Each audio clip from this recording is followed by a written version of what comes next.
Welcome to Sri Lalitha YouTube channel. ఎలా ఉన్నారండి? అందరూ బాగున్నారా? ఈరోజు వచ్చేసి చిక్కుడుకాయ పచ్చడి పెడుతున్నానండి. ఒక 1/2 కేజీ కాయలు తీసుకున్నానండి. శివరాత్రి తర్వాత ఎలాగో చిక్కుడు తీగలన్నీ తీసేస్తారు కదండి, కొంచెం తినాలనిపించింది. ఒక 1/2 కేజీ కాయలు శుభ్రంగా కడిగాను.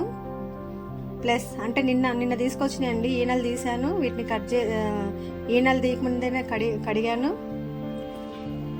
కట్ చేసుకొని వాటర్ అంతా పోయిందాకా చూసుకొని, అంటే పురుగులు ఉంటాయి కదండి, మధ్యకి కట్ చేసుకున్నాను. ఒక 1/2 కేజీ మందం ఈరోజు పికిల్ పెడుతున్నానండి.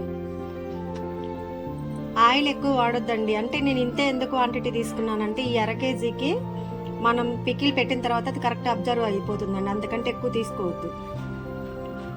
3 టైమ్స్కి అవుతుందండి వేయించుకోవడానికి.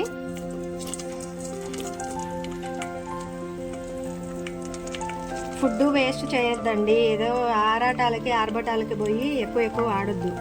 మనం కరెక్ట్ కొలతలు క్వాంటిటీనే తీసుకోవాలి. కొంచెం తక్కువ తీసుకున్నా పర్లేదు, కానీ ఎక్కువ తీసుకొని వేస్ట్ చేయొద్దండి. నేను కొంచెం పొదుపేనండి, ఎక్కువ తక్కువగా చేయను.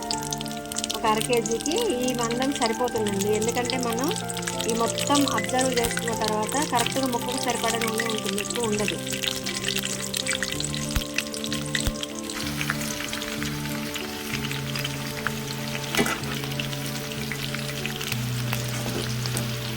బ్రౌన్ కలర్ రావాలండి చిక్కుడుకాయలు.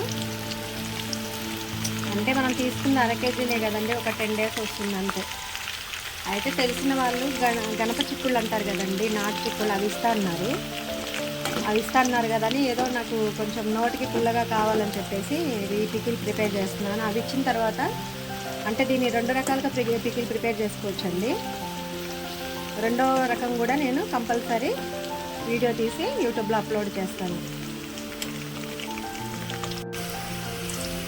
ఈ కలర్ సరిపోతుందండి, తీసి ఇంకా కొన్ని ఉన్నాయి, అవి కూడా వేసుకుందాం.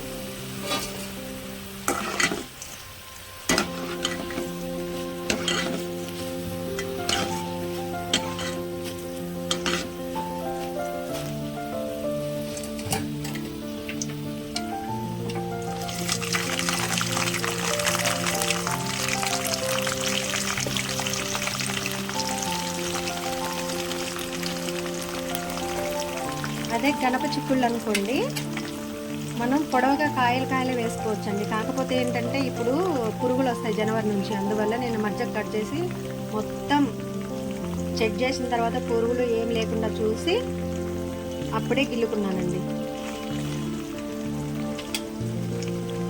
మధ్యకి గిల్లకుండా డైరెక్ట్గా వేసామనుకోండి లోపల పురుగులు ఉంటాయి. అందుకనే కడిగి ఆరబోసుకొని మొత్తం తడి లేకుండా చూసుకున్న తర్వాతనే గిల్లుకున్నానండి.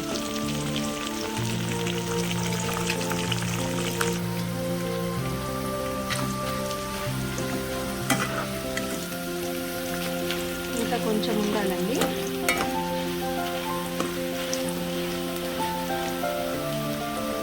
గింజలు ఉన్న చిక్కుళ్ళు అయితే ఇంకా టేస్ట్ ఉంటుందండి.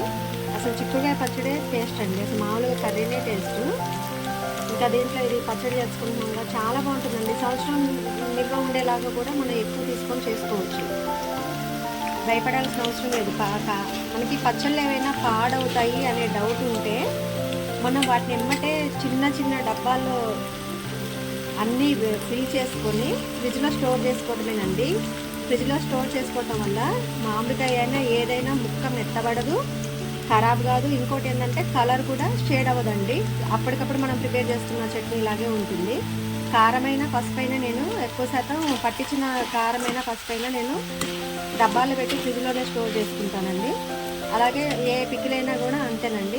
ఇక మనం వాడుకుంటామన్నప్పుడు ఒక చిన్న బౌల్లో తీసి పక్కన పెట్టుకుంటాం, కానీ ఎక్కువ శాతం ఫ్రిడ్జ్లోనే స్టోర్ చేసుకుంటాను. చూసారండి, ఇక ఈ టైపు వేగాలి. ఇంకా కొన్ని మిగిలి ఉన్నాయండి, అవి కూడా నూనెలో వేసేసాను. అంటే ప్రతిదీ ఫ్రిడ్జ్లో స్టోర్ చేసుకుంటారా అని కాదు, కంపల్సరీ పచ్చళ్ళు అంటే మనకి కలరు మారిపోకుండా ఉండాలంటే అప్పటికప్పుడు పెట్టిన పచ్చళ్ళు లాగా ఉండాలంటే ఒక్కోసారి పచ్చళ్ళు మామిడికాయ కొన్ని రకాల పచ్చళ్ళు అండి, మెయిన్గా అరిసెలు ఒకటి మామిడికాయ ఒకటి పెట్టే చేయి తీరుని బట్టే ఉంటుందండి.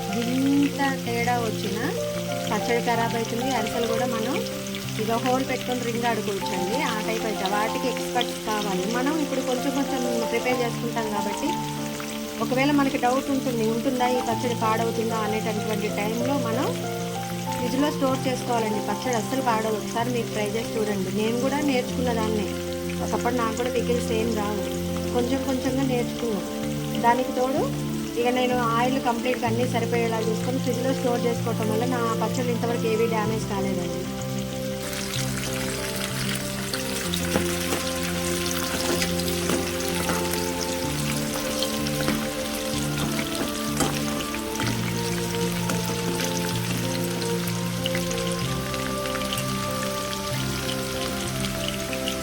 చిక్కుడుకాయలు బాగా ఫ్రై అయ్యాయండి. ఇక తీసుకొని మనం పికిల్కి అన్ని ఇంగ్రీడియంట్స్ అన్నీ రెడీ చేసి పెట్టుకుందాం.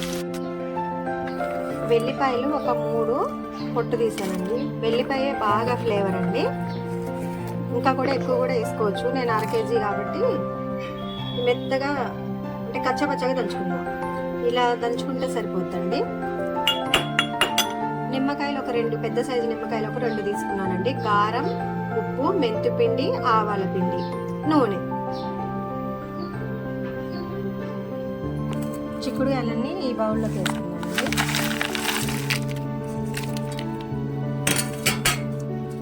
అంటే ఇది ప్లాస్టిక్ కానివ్వండి, ఇప్పుడు చిక్కుడుకాయలు చల్లారాయి. ప్లాస్టిక్లో వేడిగా ఉన్నాయి వేయొద్దని అంటారులే, కానీ ఇది చల్లారిందండి. ఇప్పుడు ముందుగా మనం కారం అండి, ఒకటే అండి. పచ్చళ్ళు దేనికైనా సరే మనం ఎక్కువ తినాలనుకున్నప్పుడు కొంచెం ఎక్కువ వేసుకోవచ్చండి. కాకపోతే మనం కొలతలు అనేది కరెక్ట్గా ఇంత కాయలకి ఇన్ని అనే కొలతనే ఉంటుంది. ఆ కొలత ప్రకారం తీసుకుంటేనే చట్నీస్ అంటే ఇవి చిక్కుడుకాయలు ఇవి ఆగుతాయి, కానీ మామిడికాయ అట్లాంటివి అయితే పాడైపోతాయండి.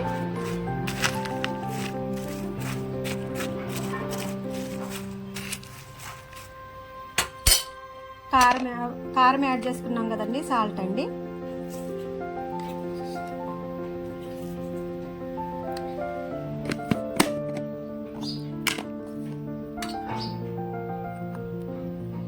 కొంచెం ఆవాల పిండి అండి,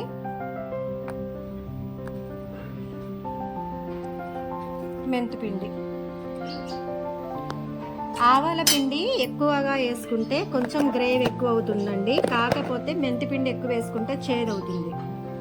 సో ఇప్పుడు మంచిగా కలుపుకుందామండి ఇదంతా. ఇప్పుడు మనం దంచి పక్కన పెట్టుకున్న వెల్లిపాయ అండి,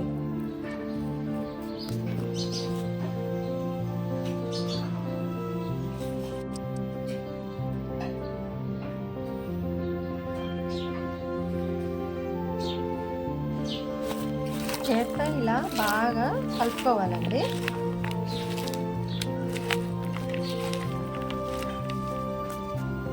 చూసారు కదండి, అసలు స్మెల్ మామూలుగా లేదండి. ఇప్పుడే ఆకలి అవుతుంది.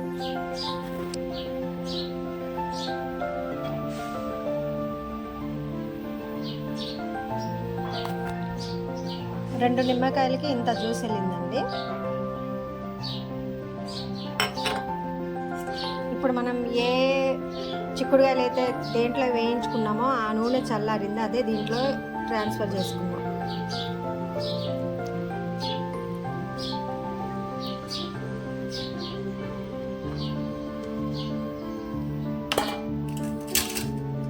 ఇప్పుడు మొత్తం కలుపుకుందామండి. ఇప్పుడు నేను నూనె ఎందుకు కొంచెమే వేసాను మీకు అర్థమైందా? ఆల్రెడీ చూసారా, ముక్కలకి పడుతూనే ఉంది. బాగా కలుపుకుందామండి. నూనె చాలా కొద్దిగా వేశారు అనుకున్నారు కదండి మీరు, చూడండి నూనె కరెక్ట్గా సరిపోయిందండి. మనం ఇవి ఒక 2 days పక్క పెట్టేసేయాలండి. 2 days పక్కన పెట్టేసి మనం తర్వాత ఇక వేడివేడి అన్నంలో తినడమే. కారం మనకి ఇప్పుడు అంటే చింతపండు కూడా యాడ్ చేసుకోవచ్చు, కాకపోతే నాకు చింతపండు కంటే నిమ్మకాయ ఇష్టం అండి, అందుకనే నిమ్మకాయ వేశాను. టేస్టీ చిక్కుడుకాయ పికిల్ రెడీ అండి. మా ఛానల్ సబ్స్క్రైబ్ చేసుకోండి, సపోర్ట్ చేయండి, మా వీడియోస్ లైక్ చేయండి, మా వీడియోస్ అన్నీ చూడండి. థ్యాంక్స్ ఫర్ వాచింగ్ అండి.